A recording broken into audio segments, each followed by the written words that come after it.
It's not quiet. For the agenda, Oromocto Council in the committee meeting, Tuesday, September 17th, 2024, 5:31 p.m.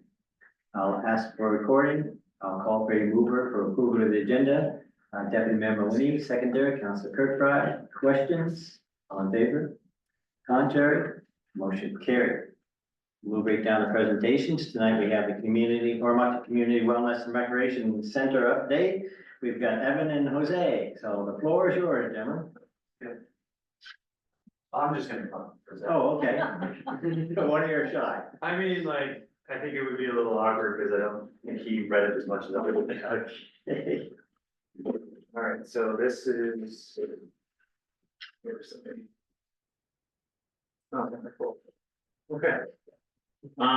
So, hello everybody, my name is Evan Pemberton and I'm the project manager for the Oromocto Community Wellness and Recreation Center project for Collier's project leaders. There's three of us that are on this project. There's myself, there's Jose APM, and there's Leon Benoit. He's their project lead. He would have been here previously. I'm sure you guys would have all. Well, so we're just gonna give you a little bit of an update on how things have been going. Effectively, we're just gonna talk a little bit about the project, some of our progress to date, where our current focus areas are right now, and some of the next steps. And feel free at the end if you guys have any questions. In fact, if you have questions throughout it, you can interrupt me. I'm okay with that. I should probably still on to this. What are we doing here? Well, we're trying to build a very big building. This very big building has 1,000 seat, hopefully wraparound seating, surface, as well as a library, gym, community center, multi-purpose room, canteen, and support spaces. Now, just as a bit of a heads up, we are going to show you some preliminary drawings. We don't want you to get too into the weeds with this. This is just kind of conceptual stuff to give you an idea of the scale of this thing. And I will say the town staff has been absolutely phenomenal throughout this process. We do our best to try to filter information coming from the architects, but the staff has been very responsive and very helpful through the development of this project. And some of the things to consider are, because this site that we're using has an existing school on it, one of the, or I guess two of the things that we've been looking into is to try to build the cost for extensions and upgrades of municipal services, as well as the demolition, into the design build package. So these things have to be looked at and considered at this point to make sure that there isn't anything that we need to be doing ahead of time for that. What have we done for you since the last time Leon was here, other than them getting me to take over? So we got a bridging consultant. The bridging consultant is Hoosier Mentionton Architects out of Newfoundland. They were brought on in June. Their role is to develop this design build package for the end of October. At this point, we're about 90% complete. The owner's statement of requirements and the functional program. We did receive an initial concept plan earlier this month, like a week and a half ago. We're in the process, because of that, now going through the exercise of right sizing. So we basically did a lot of the work. We got a lot of the information from the town, and now it's just a matter of sort of moving things around and chopping things down to get them to as optimal as a place as we possibly can with the space and the cost. We'll be able to refine that even more in the next couple of weeks when we get our Class D estimate. And like I said, we're still aiming full steam ahead to do have a design build package for the October. So I know this is really small. If you squint hard enough, it's the biggest building you've ever seen. Sorry. But, so what you're seeing right here is, I guess let's call it the right-hand side of the building, and it's got your gym, your library, your multipurpose space, functional space, support spaces, and then in the front there with all those offices is your clinic. And then on the other side is gonna be your arena. Now, there's like other images that we could have provided. There's 2 stories to this, and I just didn't want to get too into the weeds with all this, so I just wanted to kind of give you like a rough idea of what this is, proposed to look like. And, this is one of the things that we need to use to right size, because it really helps the town staff to see how everything sort of fits in relationship to each other. And that's kind of what we wanted to do for you today, is to just kind of give you an idea, like this is kind of how things can look in relationship to each other, in terms of the size, in terms of the different spaces. This is not necessarily how it can be laid out. Things can be moved around, and, there are a variety of different ways that this can be, represented. I have a question. Sure. It's supposed to be an indoor walking trail? Yep, Okay. yeah, so. Yeah. Yeah, I know. So the second floor of this, this is just the first floor. The second floor has the walking trail Okay. up around on the top. Yeah. Oh, yeah, don't worry. The seniors will hang. It's very large. It's gonna be very nice. There's gonna be lots of space on the second story. Yeah. I'm sorry, go ahead. It's okay, I was gonna start out saying this duck likes to go into the weeds. Could you go back to the first one you showed, where you said this is the library? Yeah. Okay, so that big square white space is intentional to be the library. Do you know what the square footage is, roughly? Is it 10,000? I mean, that'd be 12,000. Yeah, 12,000. And is that almost comparable to what they have now? No, it's bigger. It's bigger? Next question. Sure. Next to that is, the rooms that people can use, like committee rooms and Multi-purpose space. multi-purpose space. On the right, yeah. So is it accessible to the library as well? Yes. Yes? Yeah, that main corridor that looks like a piece of pie. So that's kind of like a congregating area in between both sides of the building. Okay. And Yeah. And what are those little square things on the end, little rooms? That's the clinic. Storage? Oh, that's Yeah. the clinic? Yeah, so the clinic has 10 offices in it. 10, as we call them. Okay, Yeah, I mean, I don't wanna get too far in the weeds with this, because this is already changed, but, you know, for every, doctor, you need to have, 3 patient rooms, right? So that's why we see several small rooms, but. Okay, and I'm confused. Okay. But, I don't want to belabor that, because we will bring back a more, you know, detailed, plan when we're ready in about 6 weeks' time. Yeah. it's just that I needed to know what the square footage was approximately. I'm meeting on Tuesday and I know that's the first thing they're going Oh, to ask okay. me, knowing that I'm probably going to see that. So I just want to make sure, and they would be very adamant that their rep would let the council know they're not happy with less than what they've got, Yeah. because it's already quite tight. Sure, and we're Just- talking about. And we have wiggle room, we know that, but Yeah, so it's not less, yeah. And, That's and what I- Kristen's been involved in this discussion, so she's well aware of the, Oh, of the size. okay, thank you. But yeah, that was, so, was that July? I think it was July when we went through that whole shred process where we brought everybody in with the architects, and they told the architects exactly what they wanted. So Perfect. we built, this is based on exactly what everybody wants. Right? Or in with improvements or what have you. And then we're going through the right sizing exercise right now to see how everything, how much it can be reduced while still trying to give everything to everybody, right? That's, No, I'm fine. Thank you. okay, So where is the library? it's in the middle. A big square meter space. It would be right. Yeah. This is all going to change. folks. Yeah. It's not getting. It's not discussion on that. No, It's I agree. not worth the time right now. Oh, okay, okay. Yeah. I just need to know it wasn't that third piece over there. No, No. but thanks for the questions, yes.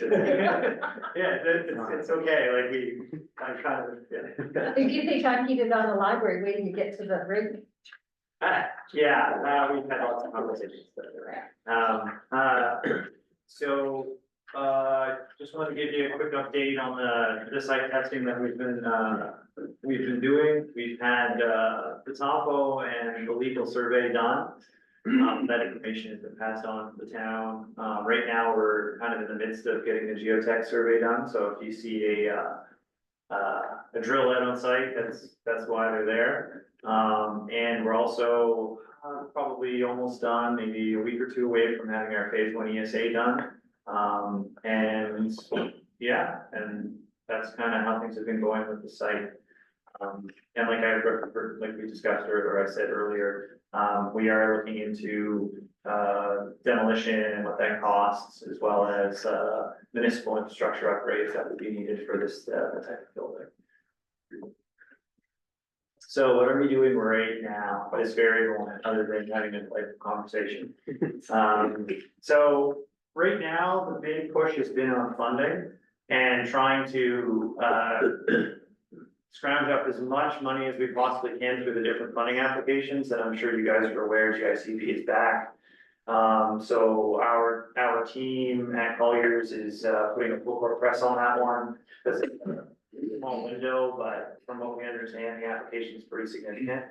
And a lot of, it's interesting at this point in time, a lot of things have converged right around now. Now that we've got the information to do the right sizing and we've got some preliminary designs, some preliminary mass models and 3D, John and his team are able to kind of talk a little more openly to potentially other funding groups like the province or feds, because they kind of have a visual and an understanding of how big this is going to be and what the requirements could be. So that's something that's in process. Yeah, coming up. And then there's this whole fundraising, which is another pot of potential money, where Colliers is gonna help out wherever we can, I guess. We're still kind of trying to figure out how we can get you guys support in that area. So that's something else that's ongoing and on our radar pretty much every week. And like I've been saying, we're hoping to have this right sizing exercise done within the next couple of weeks. That's really gonna help FMA get things in place for the end of October for the design build package. And the conceptual plan, that's just part and parcel with the right sizing exercise, just to, again, it's not, this isn't a detailed design type exercise, this is all information to help inform the town so that the town is able to make decisions about what they want to have built into their design build package. So what are we doing now? Or maybe we said what we're doing now. What are we doing next? So we're gonna complete the right sizing, then we're gonna finalize the design build package. The goal again is to have that done at the end of October. Now, we need to get funding secured before we can go to tender. So that'll be I guess, the next big hurdle. And we'll probably have to come back and have another presentation for the next couple of weeks to discuss how to proceed with respect to that. But then once we get that sorted out, we'll go on to construction tendering and then construction. Any questions? Questions, council, comments, Deputy Mayor? Thank you, and I love how easy you make that sound. I do appreciate the presentation. I know that it's very high order right now. I know you guys are doing details behind the scenes, which is great. I also, the whole idea of going to tender, solidifying funding, all of that would only occur, I would assume, after council approves what the total figure would be. So whether or not you're asking for $30 million total versus 80 is a big difference. Because we know that we're gonna be responsible for a portion at least thereof. So I guess I'm just more looking for chronology in terms of, I know you, behind the scenes, you're looking for funding, and that's good to be able to at least explore what sources are out there. But at what point does it come back to council to say, this is, as you stated, a very big building, which of course, in my mind, says a very big cost.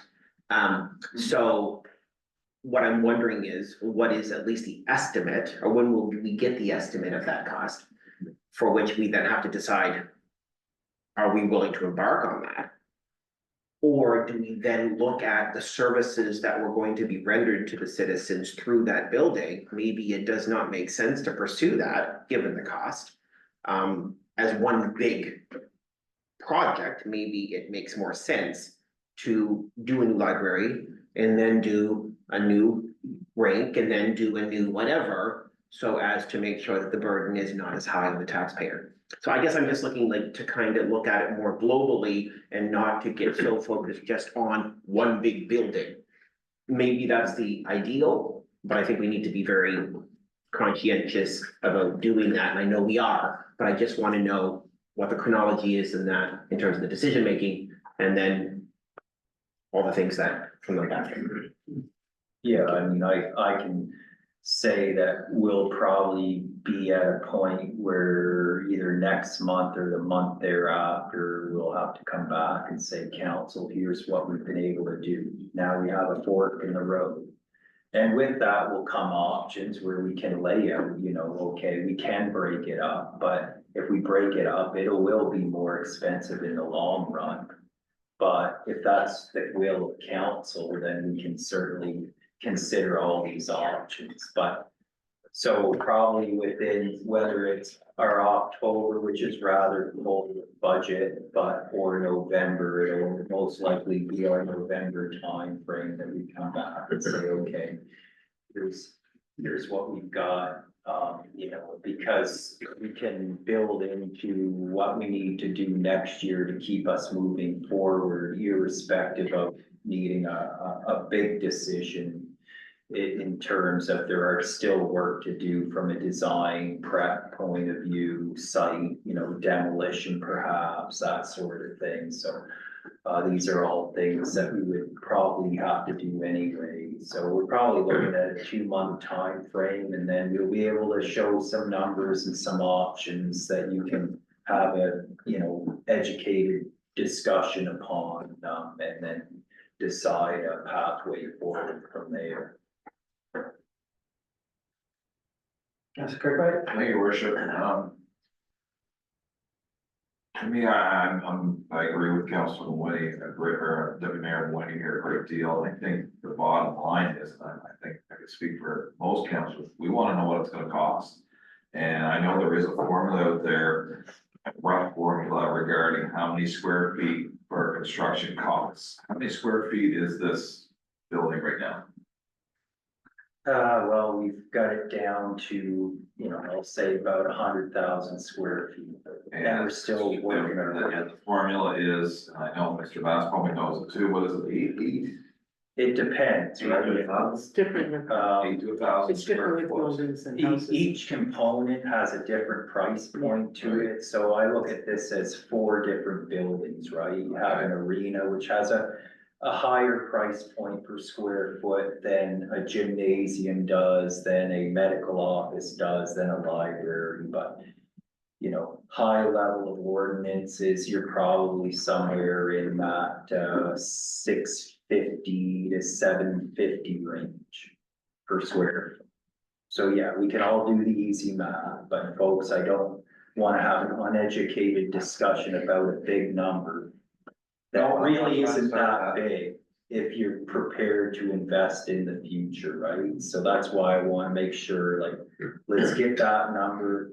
Our staff's committed to trying to needle it down as much as we can, and then we'll present some options like what can we afford reasonably? What can we do if you want to keep it up reasonably? And then that way you'll have something that you can really, have a good discussion on. Versus scaring everybody going, oh my God, this is $75 million. Yeah. Right, I get it, but we'll get you through that to a point where you can have some options to look at, and then we'll have direction after that. But we're about 6 weeks away from being able to give you that information. Thank you.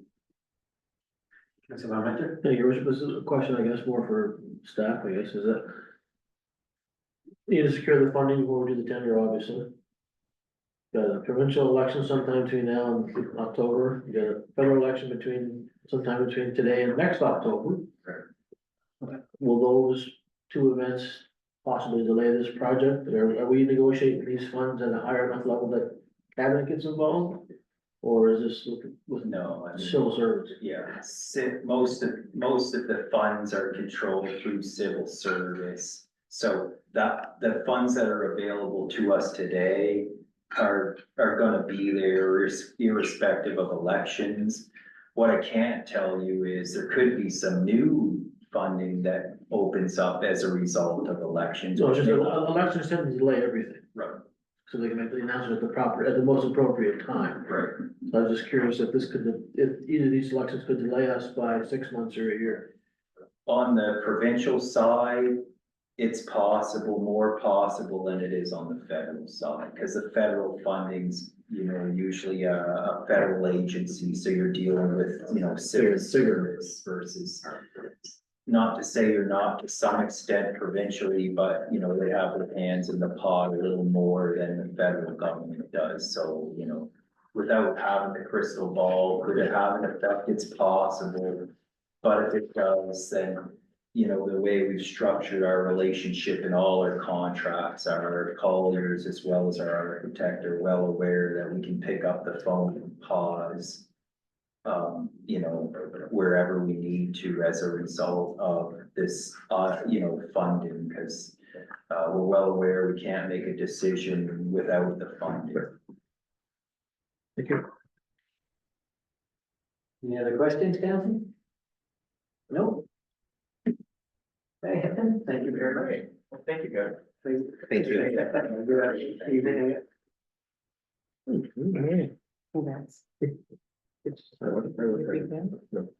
You didn't tell anybody?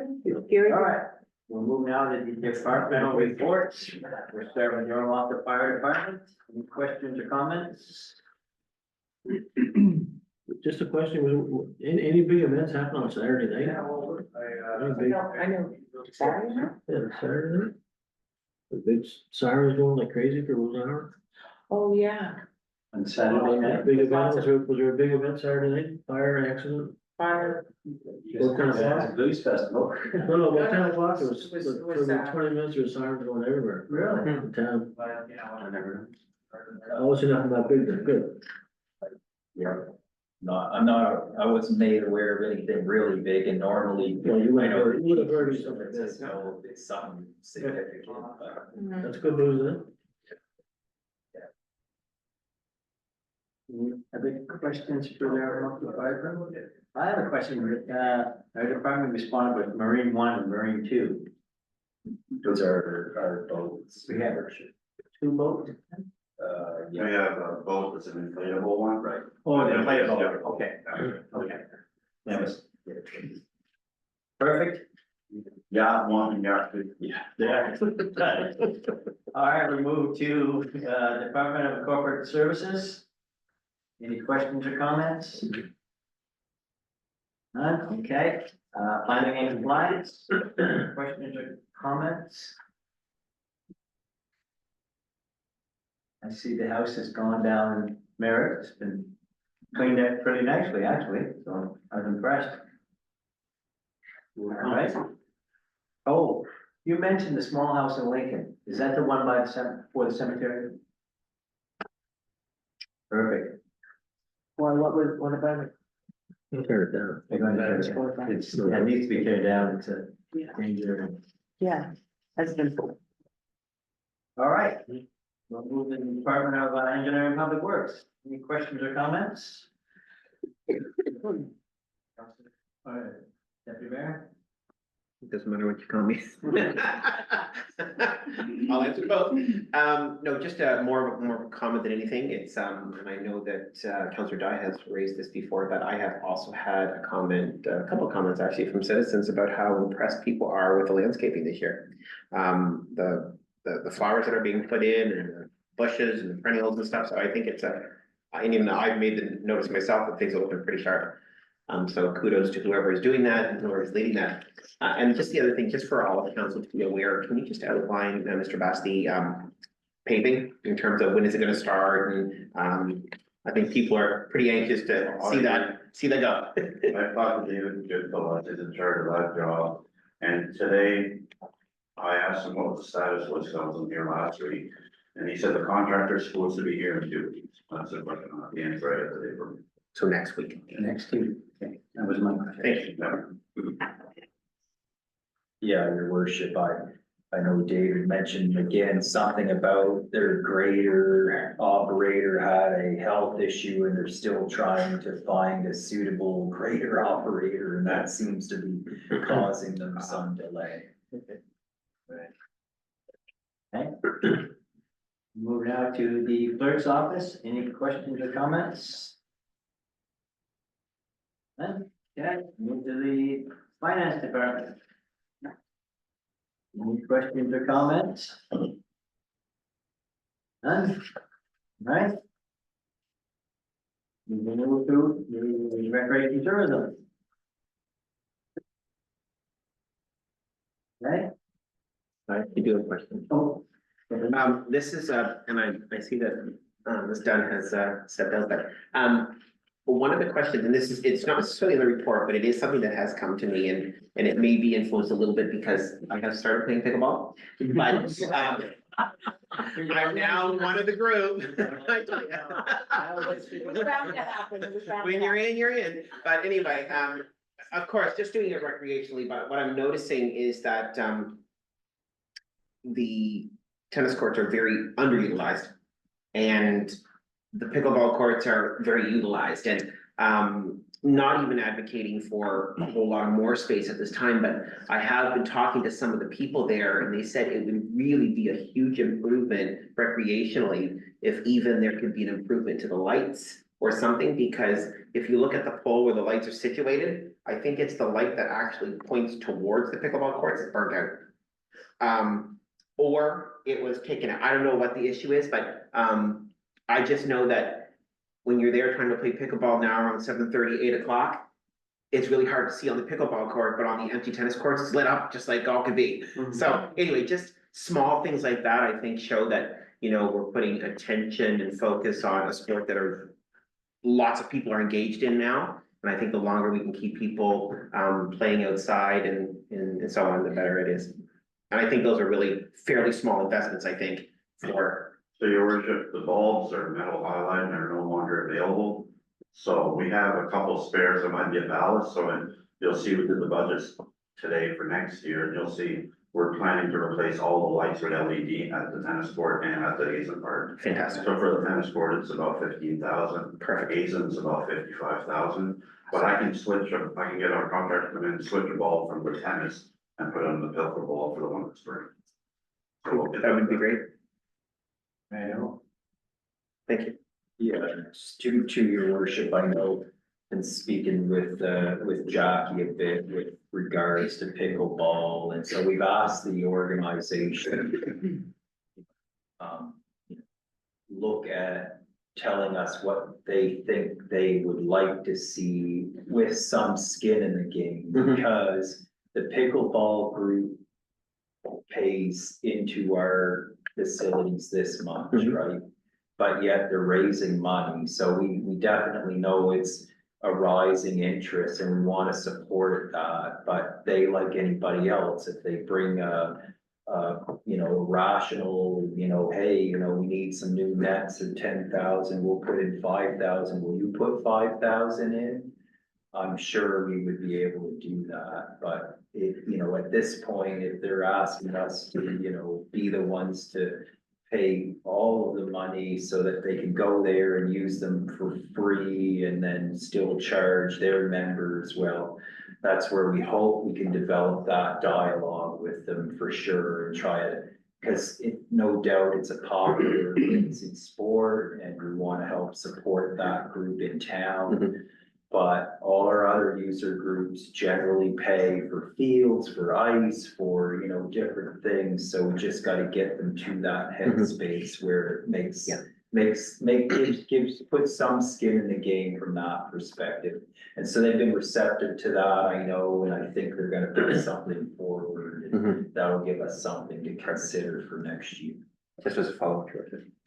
And I just want to be clear, I'm not lobbying on behalf of any organization, I'm just saying that these are my, what I noticed when I'm going there at like 7:30, 8 o'clock. Yeah. Is that it's hard to see, whereas there's all these empty courts over there that it's really easy to see.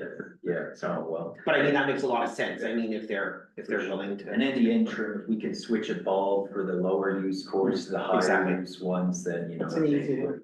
That should be easily done. Councilor Carr? Thank you, Richard. I see a little mention about the meeting with DNRE relating to the trail system. Do we have any details on one, maybe the bridge, if it hasn't been completed, and I'm assuming it hasn't, because I mean, lots of side by sides using the I'll call it the Oromocto Bridge over the Oromocto River, which is fine, all seem to be doing a great job and traffic, but I know there's some curiosity about the end date on that, and if there's any movement on the use ownership upgrade to the trail system going through the Lincoln Ward and how it links into the old Oromocto wards or whatever, Yeah. existing one. So yeah, on the bridge, the expected end date is October for that work now. I haven't gotten any update on where they're at, whether they're ahead of schedule or behind schedule at this point, I but heard they were behind, it's gonna be November for sure. yeah. You know, which wouldn't surprise me, but, you know, we can certainly endeavor to figure out, you know, how far behind or not, just so we have an idea. In terms of the,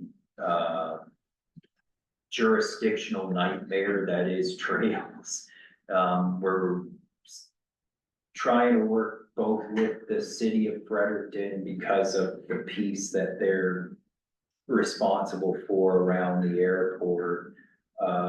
Figure out what their plan is combined with, working with the Trails Network, and there's two different groups, still working on getting that solved. It's been slow, but our intent is to at least get something in our budget so that we can move on upgrading something when we can finally get it solidified in sometime in 2025, most likely. But it, you know, work's ongoing there. If there was ever a jurisdictional nightmare in my 27 years of doing this, it's trails. I just cannot believe the amount of overlap and, oh, no, you need to call this person, no, you need to talk to this person. So combined with what Reform did with the two communities in the form of you leave Oromocto, you enter Fredericton, you go back into Oromocto, then you go back into Fredericton. Explain that to a walker or somebody who wants to use the trail, and it's not easy. So we'll keep trying to give you an update when we can, but long story short is it's still very jurisdictionally challenged, but we are continuing to try to work on it with the hopes of having something in our budget to do some work on the trails in the Lincoln Ward in 2025. I wonder if they get permission to use the highway, they're coming now across the Green Bridge on the highway.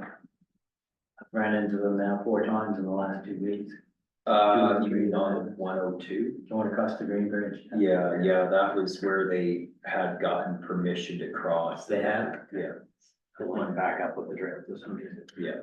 Cause I almost took out a guy on Saturday night, he was parked coming towards where I want to, just off the bridge, in the dark, no lights on, black clothing.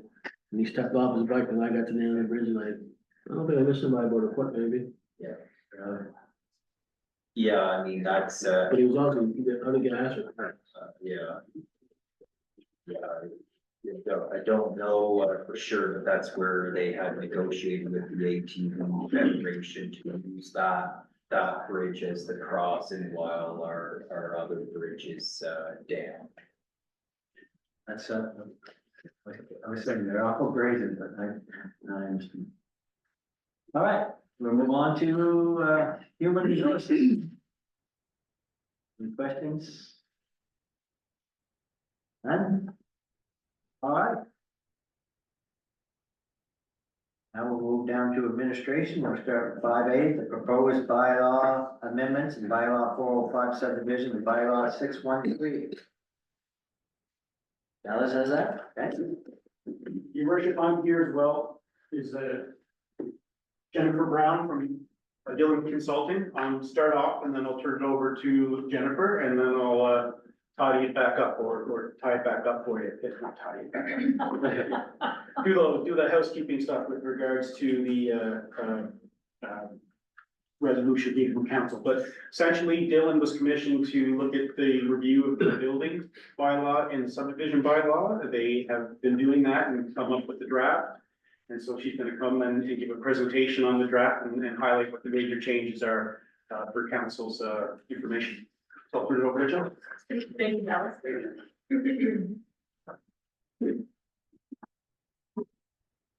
Everyone, nice to see you. We're not that scary. Yeah. The last time I saw you folks, it was around the Housing Accelerator Fund. I walked you through your action plan, so I may look familiar, just wearing a different hat today. Gonna go through very quickly the highlights, as Dallas said. There's nothing, preface all of this, there's nothing earth shattering here. This is really about providing a consolidated approach for both building and subdivision across the new boundary that is Oromocto. This is also a simplified approach, so folks developing anywhere should have a very easy access to this information. And it's kind of a part and parcel of. You can turn the volume up and down. The down button, push the down button. Naturally. Advance down. So very quickly, I'll go over a project, like the overall project. I'll give you a highlight of the building bylaw, of the subdivision bylaw, and interrupt me with questions throughout, but there is some time at the end there for questions should we need to review. So no big kind of surprise here. We're doing this because of local governance reform. You've got a new boundary. We need to provide kind of consolidated versions of those bylaws across the boundary. In terms of the project itself, we kicked this off in very late January. We did public engagement and stakeholder engagement throughout the February and March. Had a public open house on March 12th. To give you an idea of what happened at that public meeting, very few folks had any questions about building bylaw or subdivision bylaw. It was very much a conversation around folks, most of the people who attended were from Lincoln, and they really wanted to understand kind of how things are changing for them through other processes, but also who's in charge of things like enforcement and who's in charge of things like roads. So there was a lot of very general interest questions. I think it went really well. It didn't give us a lot of information for the building and subdivision bylaw, but I do think it was a really good opportunity for the community to come out, ask questions. Staff was there and very confidently had no issue answering those questions. So although minimal feedback for the project, maximum feedback for the community. So I think that was quite good. We did lean on staff quite a bit throughout this process. Big shout out to Dallas and his team for kind of going through everything with a fine tooth comb. We did a comparative analysis between kind of existing bylaws as well as provincial regulation and tried to weed out what was not needed to provide a very simple, very straightforward framework. And I think that really shows kind of to Dallas's leadership here on the planning side of where the direction's going. I think it's a really positive, quite a positive direction. We did a lot of drafting, redrafting to get where we are today.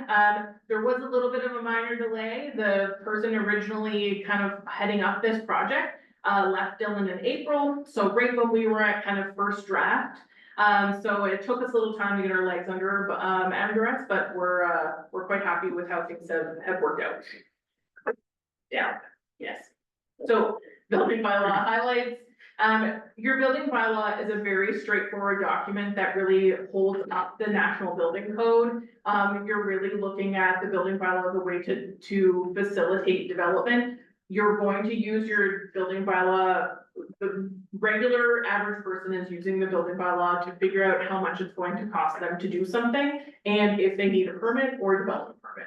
All of that is very clear. It also helps you as a town do enforcement. So really the purpose of your building bylaw is to ensure public safety. When you are responsible for buildings and development, and there's a role for you to play there, we want to ensure that there's clarity in the process, clarity in what the code is, and it really is just a simplified bylaw that points to other things that have to kind of be accomplished. There is a really important piece here that clarifies the difference between the building permit holder, building inspector, kind of what you're responsible for as the town and what the developer is responsible for. So what are the major changes here? What you're gonna see if you live in the former LSD of Lincoln is one additional inspection. There previously were 3 inspections. If you live in the former town boundary of Oromocto, you used to have 5 inspections, you're gonna see 4 inspections. So Lincoln gets 1 more, Oromocto gets 1 fewer. So the 4 inspections, there's still some discretionary power of the building inspector there. If they see anything kind of funny, or if there's any issue, they can schedule another inspection. But in general, we're looking at free backfill, framing, free drywall, final. There's also some clarity around application requirements. There was a little bit of inconsistency, or maybe on the commission side, it was less prescriptive. So what you were seeing there is a lot of come back and give us more information, where here we're trying to put together a very consolidated list of, this is what's a complete application, bring this to us and we can process things effectively. So really it's just about a consolidated and clear list. The other kind of major changes you're seeing here are the fees. A single detached dwelling, we got these examples from your staff. So a single detached dwelling, very simple, single story slab foundation. I believe the number I'm covering the actual total here, but I think it's, can we move that? Here we go, 1,200 is what I was gonna guess, so it's pretty close. No attached garage, 250,000. 250,000, we're talking about a very simple bill here, $400, yes, $400 difference in permitting fees between former LSD and what the permit fee would be now. Single attached dwelling, you're looking at kind of, this is your average development, your 2-story attached garage, you know, what people are after. Former LSD, 1,600, town of Oromocto, closer to 3,000 in terms of building permit fees. Excuse me. Yeah. Why the difference?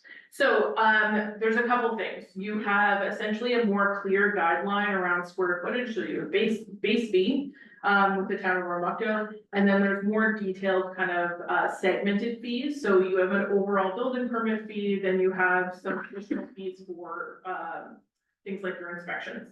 So why wouldn't Lincoln have that? Yeah, so Lincoln. That's what I had mean, why the less- difference between Lincoln and Ormond? Yeah, so Lincoln had, the commission had lower base fees. Right. And I don't believe that they were based on, in the same way. There's also no servicing. So there's no additional servicing requirement or servicing, kind of legwork to be done on the servicing side. So there's additional labor when you talk about providing permitting here in Oromocto versus the commission in the former LSD of Lincoln. Now, in saying that, that it's not always the case that the permit fees would have been higher. You'll see in the next slide, renovation fees are often, quite a bit lower. But I know, Dallas, do you have anything to add to this? I just would like to mention that, to highlight a point, the town of Oromocto historically has charged, or since I've been here or prior to that, has done our building, permit fees using what's called the service index at a certain rate first, based on the square footage. Most places, use what they have as a certain base fee plus a $8 or $5 for every $1,000 of estimated construction cost.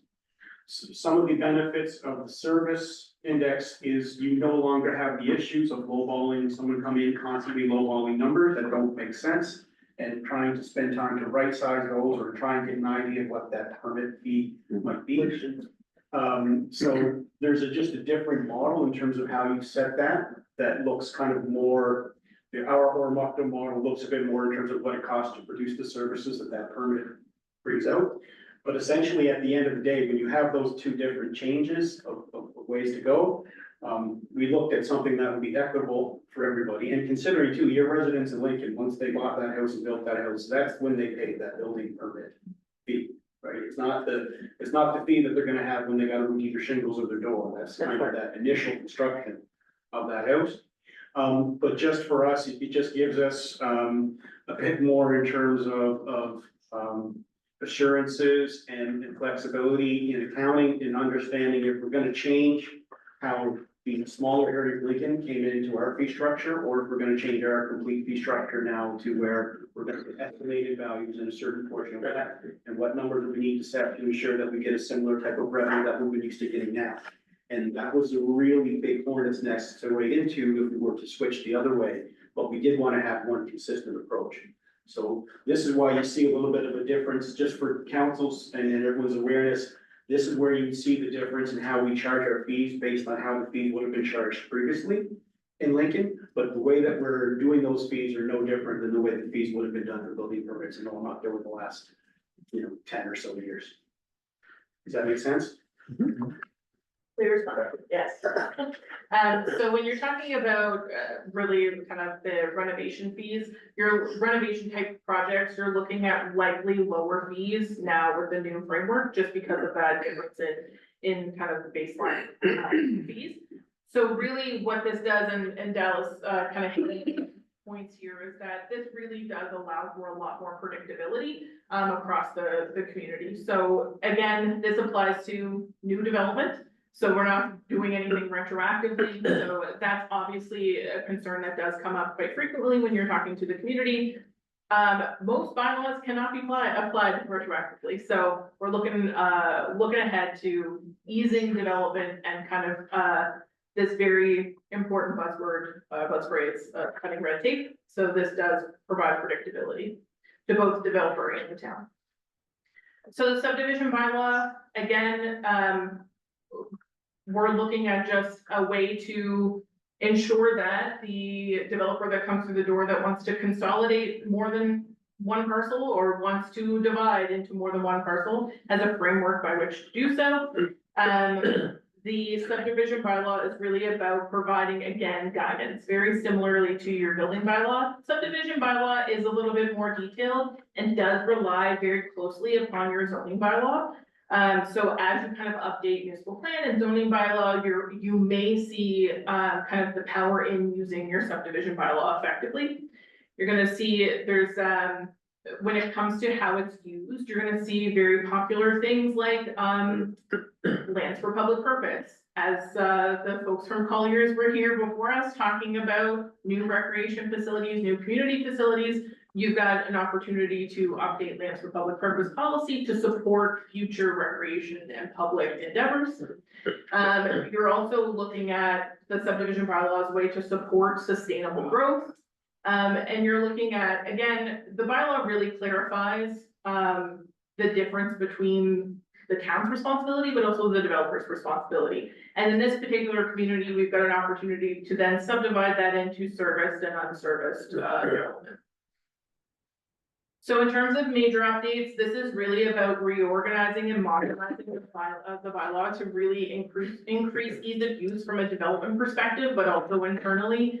The flipping back and forth causes a lot of stress. As somebody who facilitates development regularly, it's nice to have things in clear terms. We really dug down on that with your staff.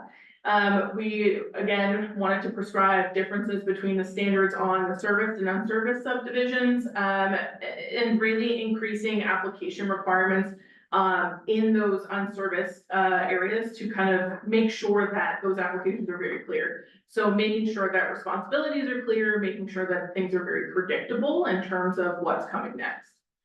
There's a clarity in the expectation for, just requirements at both tentative and then at final subdivision. Tentative is what's usually landing on your desks as part of council approval process. And then that final is when things have started to be executed, you've got all of your plans, detailed planning into, to the planning department, and you're getting your stamp.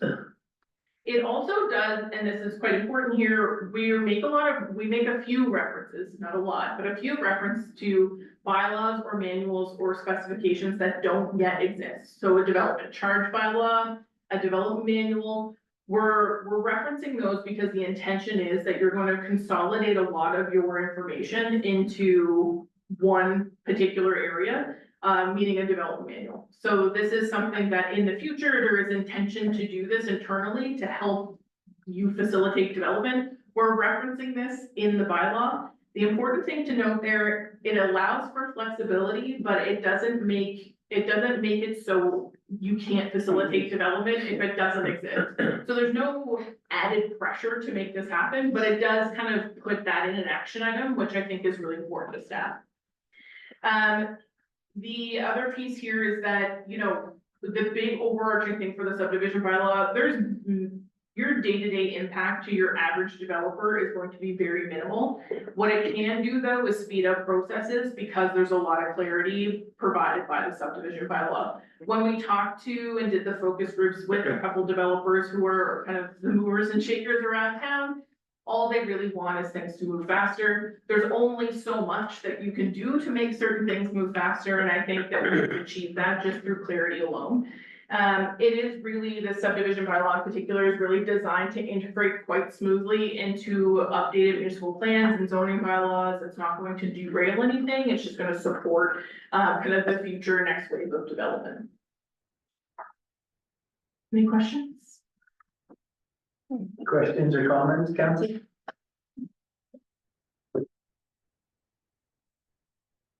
None? Great, there. Thank you, Jennifer. So simple, so easy. No questions for Jennifer.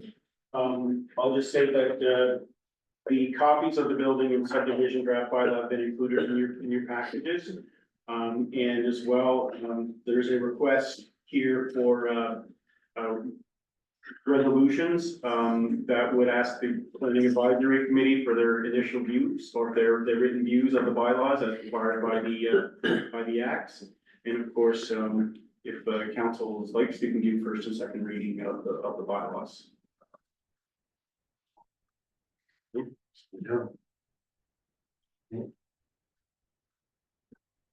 Yeah. So just a very quick question, so will you be coming to present to the planning advisory committee as well, or is that gonna be done through you?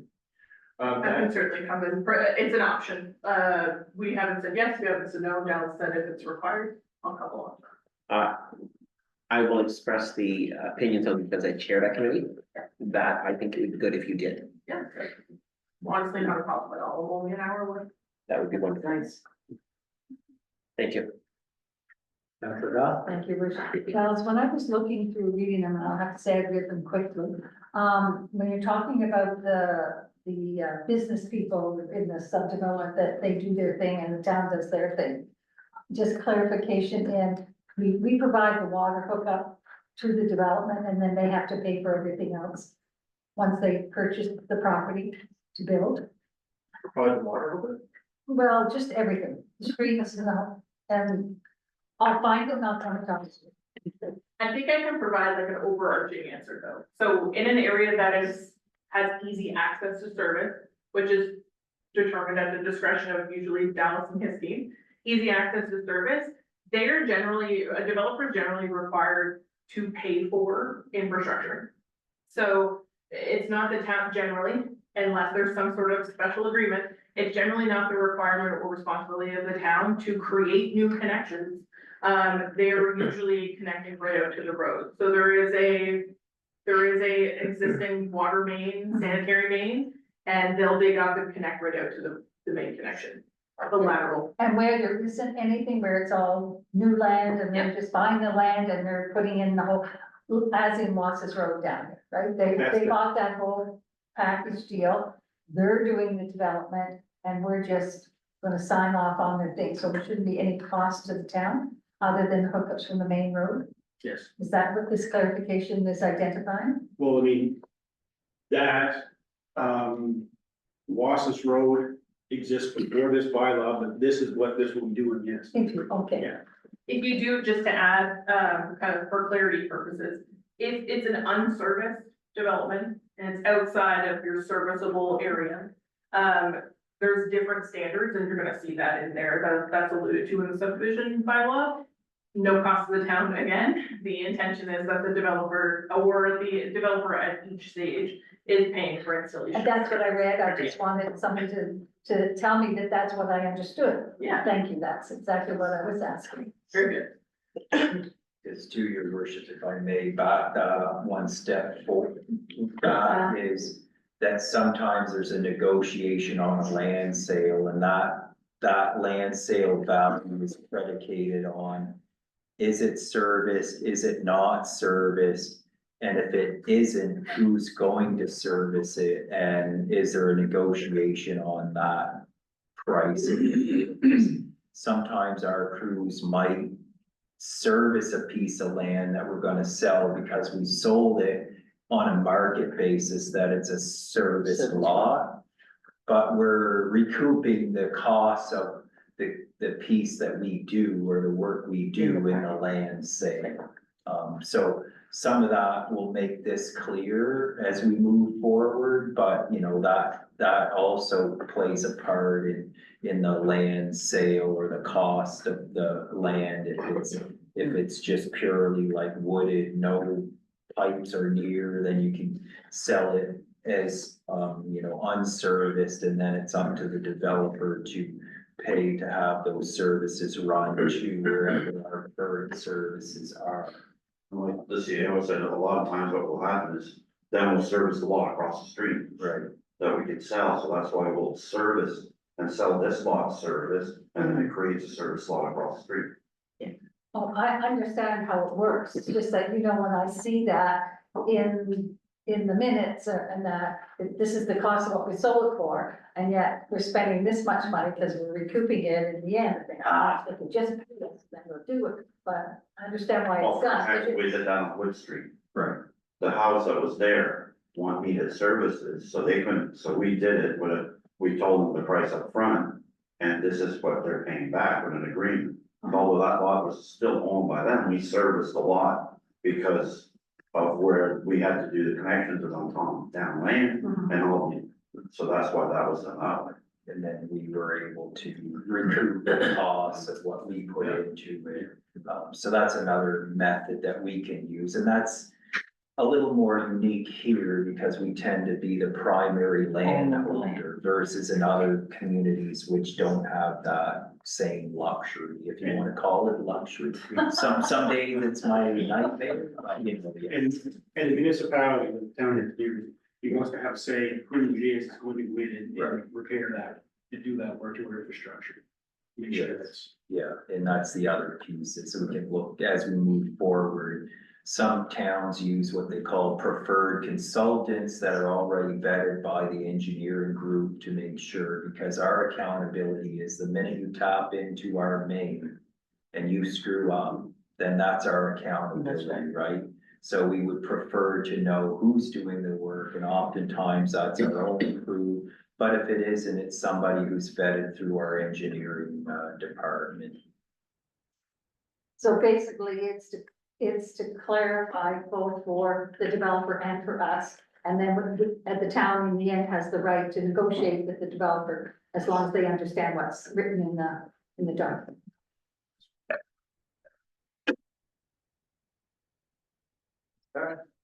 This is a quick one, I don't need a big long explanation, just kind of curious, because I know it was mentioned several times. So what I just pulled up here is it's referring to land for public purposes. So my understanding, my belief is that subdivision is made in a certain portion that is either used for, say, parkland or public use within the subdivision, or in lieu of that, money's paid to get out of that so that it can be used for building one. So I see a 6% of the market value. Is that something set out by the planning act? Is that just kind of the standard around the province? So we set that? I just noticed it's a very specific number. So does that ever change? Is there a reason for There's a 6? range, so it's, I believe you can take 10% of the limit area or up to 8% of the cash in lieu of land. And that's set out by the planning And act. that's under the Community Planning Act, and then the bylaw itself has the authority where underneath that. Within the range. And we've just picked 6 because that's what it's been at, or. We had 6, then we were at 8 before, but we wanna try and limit, we wanna try and be open. We want to encourage growth or, okay. Yeah, I was just curious when I saw that, I wasn't sure if that was specifically outlined by the planning act or if it was. And I think part of it is being open here as well, is that because the town owns so much land, a lot of times this comes up in other areas that don't have it, so it's been actually sometimes a challenging exercise for me, because once that land is taken, it's not taken again. That's it. It's taken once. So if land's further subdivided, you don't keep on going. You look and say how land is developed. If land is developed in a big park is set aside, originally, say by the town, and you look and there's a future subdivision. Was that already requirement satisfied when that land was set out? Because some of these ones are subdividing land off Anniversary Park, and you're gonna ask for a land contribution, as if the park wasn't already traded. Right. But these different examples of just trying to go through and trying to find, has LPP ever taken on that lot, was it subdivided before, was a park created from it?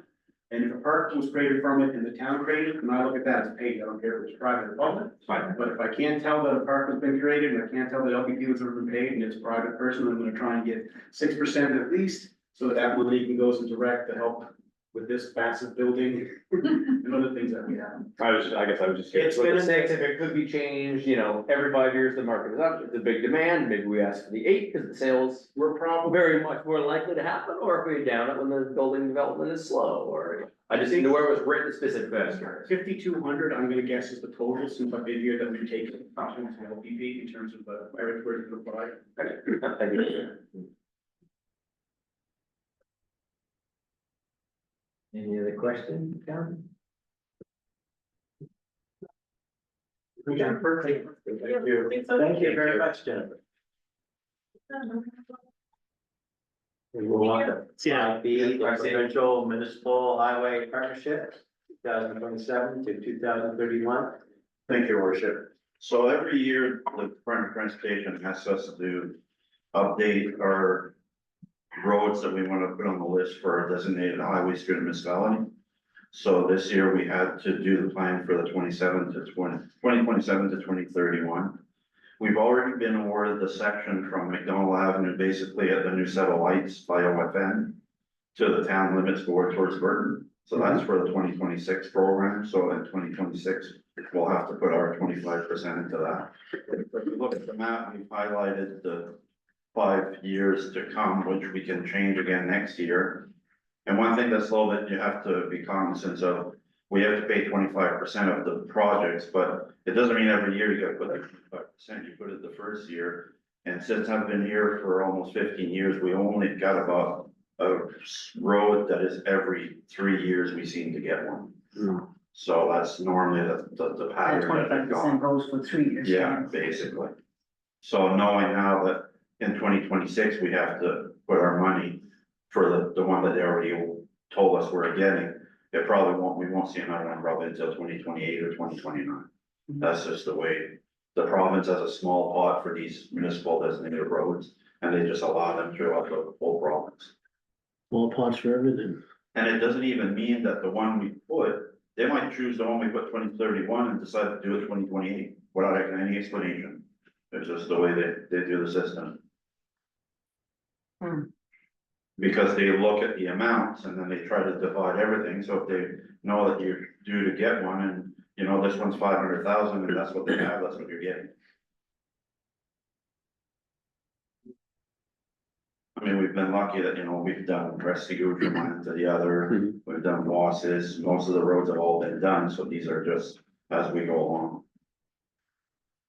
And I will say, Your Worship, Steve and his team did take a drive all the way down Lincoln Road, including Nevers Road, to see if there was anything warranting being on the list as of the 2031.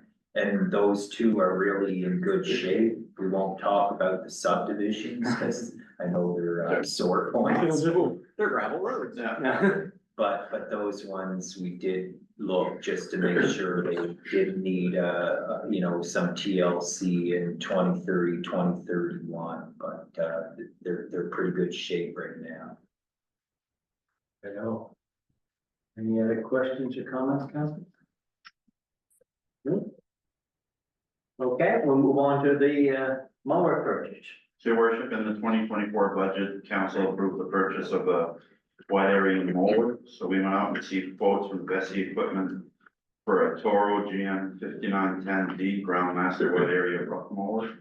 So basically, this is a mower with a cab that we can mow 16-foot cut. So they're used on golf course, and with us having a lot of wide areas here where we do, we had to go to, the closest one was in Montreal that we had to go see.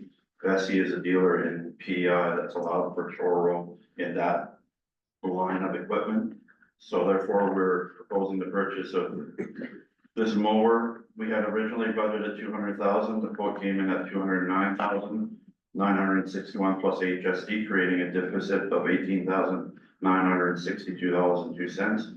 We can reduce the deficit or offset the deficit by the cost of the plowing, which will be coming up in the next month roughly.